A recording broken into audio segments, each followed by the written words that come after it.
Tadi sempat saya sampaikan di awal bahwa Kapolres Bogor AKBP Rio Wahyu Anggoro akan hadir secara daring dan juga memberikan keterangan mengenai kasus ini, bagaimana motif dari pelaku di forum ini. Tapi ternyata hingga acara ini berlangsung, perbincangan ini terus berjalan.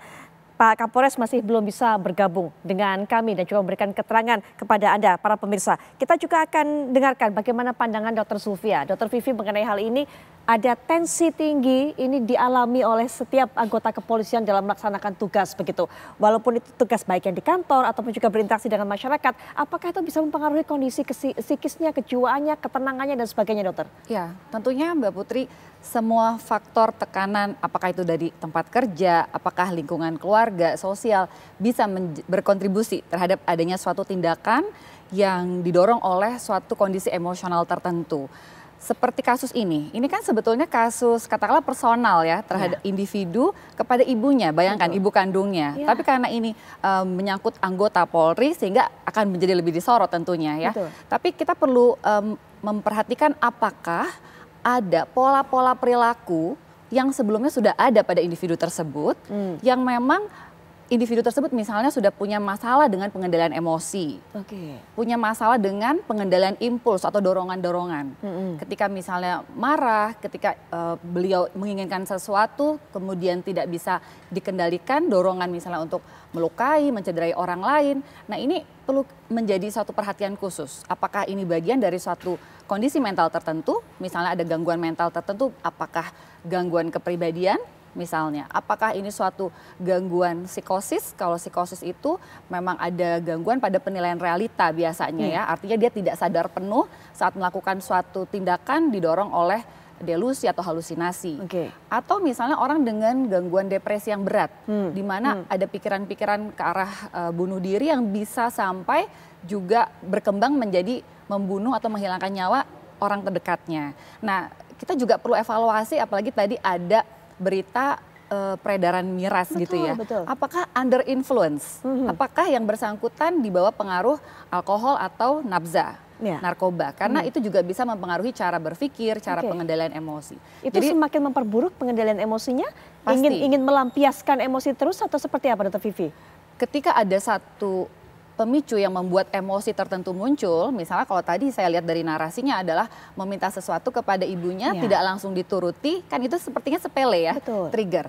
Tapi ketika ada emosi marah yang muncul, tidak bisa mengendalikannya. Kalau orang yang sehat, yang pengendalian dirinya baik, tentunya bisa marah dengan mengungkapkan, mengekspresikan dengan cara yang baik.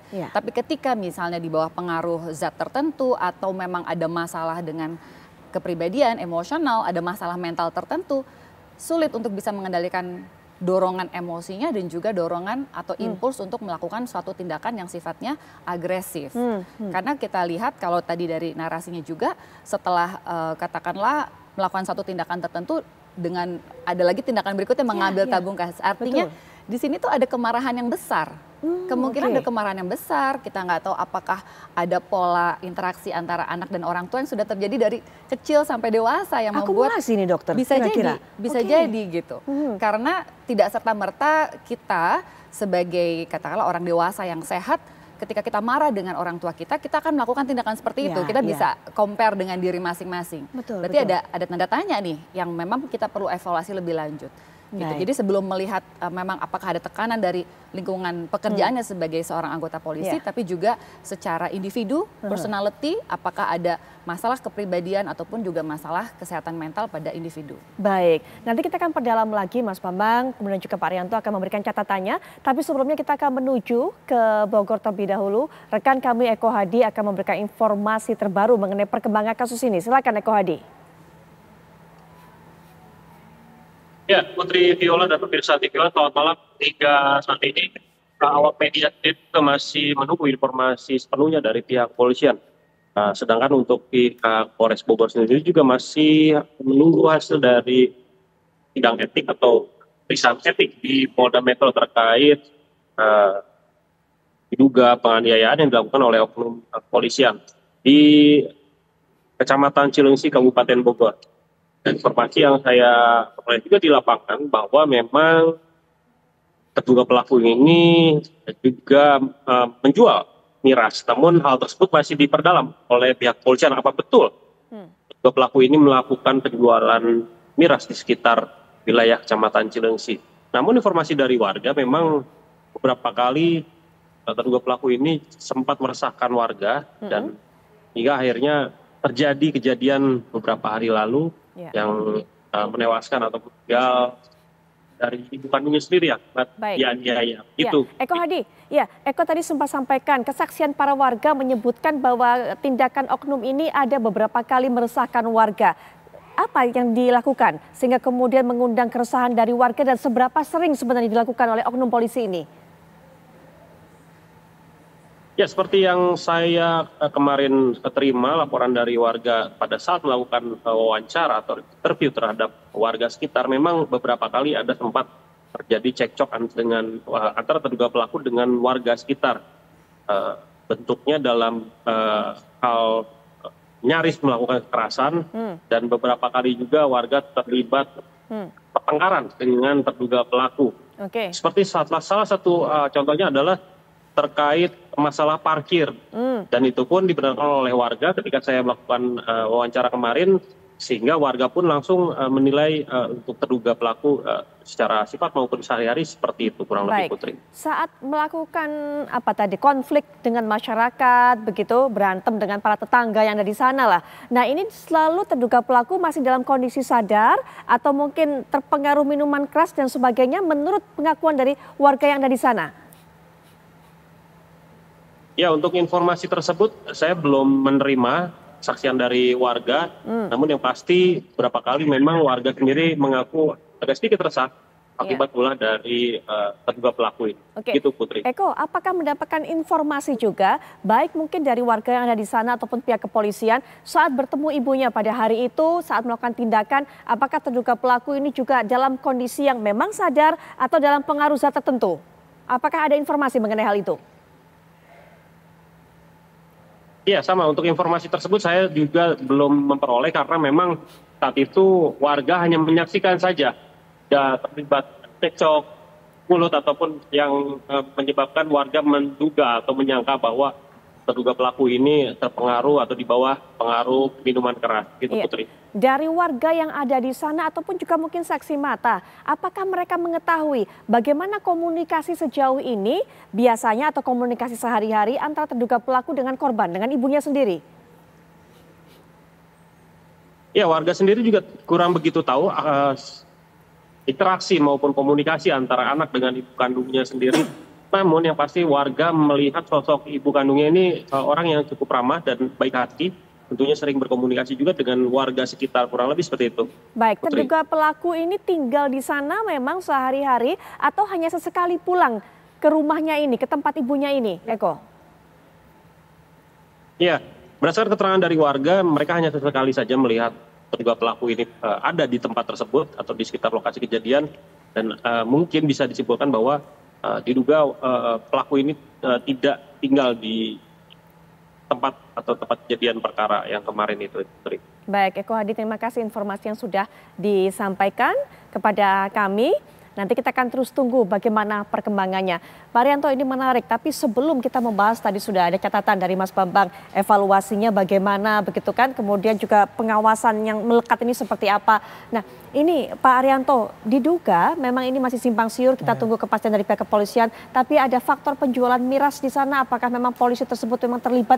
Ini bagaimana hal seperti ini, apakah memang luput dari pantauan? Seharusnya kan ini hal ini terpantau oleh atasannya, Pak Arianto. Ya, semestinya kalau memang ada berita-berita kayak gitu itu harusnya tidak luput ya dari pantauannya. Karena kan apabila masyarakat yang melihat itu kemudian memviralkan di medsos. Tapi kalau tidak diviralkan di medsos ya mesti pelanggaran-pelanggaran anggota yang di lapangan itu nggak akan diketahui oleh atasannya. Kan gitu kan. Makanya saya pikir ya ini dalam kondisi yang seperti ini ya mestinya polisi itu begitu-begitu aware gitu ya dengan perilaku negatif di lapangan itu, yaitu memberi kesempatan kepada publik yang melaporkan kepada hotline itu ya, kalau ada perilaku menyimpang daripada anggotanya yang kurang bagus ya, apalagi ikut-ikut membackingi kasus itu, tolong dilaporkan kepada saya. Saya pakai contoh dulu ya, saya waktu Kapolda di Sulteng dulu ya, nomor waktu itu belum ada medsos, saya taruh nomor HP saya di surat kabar terkenal di situ. Tapi HP-nya saya pegang terus, tidak saya kasihkan ajudan. silakan laporkan anggota saya yang menyimpang. Mau apa? Mau ikut judi, mau nangkep, mau pungli dan sebagainya itu. Akibatnya apa? Saya setiap hari menerima itu, informasi itu. Dan saya seketika itu juga laporannya macam-macam. Ada laporan mengenai anggota Pak ini, di kos-kosan ini Pak, anggota Bapak itu, Polwan sama ini, lagi situ nanti bisa digerebek rakyat. Cepet-cepet saya telepon propos saya, cepet-cepet amankan tuh, ambil daripada nanti dipermalukan polisi, contohnya kayak gitu. Baik. Di hutan ada orang mau nyolong illegal logging itu, telepon ke saya, Pak ini orang illegal logging ini lagi nyuri. Oh ya biarin aja, 3 hari saya ambil kayunya itu, karena 3 hari baru diambil biasanya gitu. Judi togel, Pak ini aja judi togel ini, itu Pak bukanya diem-diem. Kalau bikin struknya itu ditaruh di bawah fax. Saya suruh staf saya tangkap dulu, kasihkan di reskrim. Karena kalau saya kasihkan di reskrim belum tentu dia ditangkap. Iya. Kayak gitulah. Kontrol dari masyarakat itu paling kuat Betul. sebetulnya. Tapi mungkin masyarakat agak sedikit apatis, Pak. Ini bakal di follow up nggak? Itu mungkin Pak. Jadi makanya itu ya. Kontrol dari masyarakat itu sekarang zaman medsos paling bagus itu. Mestinya itu difasilitasi, tetapi dibuktikan bahwa itu diterima dan ditindaklanjuti gitu loh. Tidak hanya hotline nomor segini. Memang hotline banyak sekarang kan, tapi saya sendiri ngubungi juga susah. Apakah ini diteruskan apa tidak? Itu mestinya kayak gini. Sebetulnya masalah ini jadi gampang kan? Apabila polisi itu mau memberikan nomor hotline yang betul-betul mujarab dan ada tindak lanjutnya dan diceritakan oleh masyarakat. Oke, baik. Itu kira-kira hanya dengan cara begitu ya agak mendingan lah. Polisi bisa mengontrol di lapangan yang 460.000 itu tadi itu. Baik, gitu.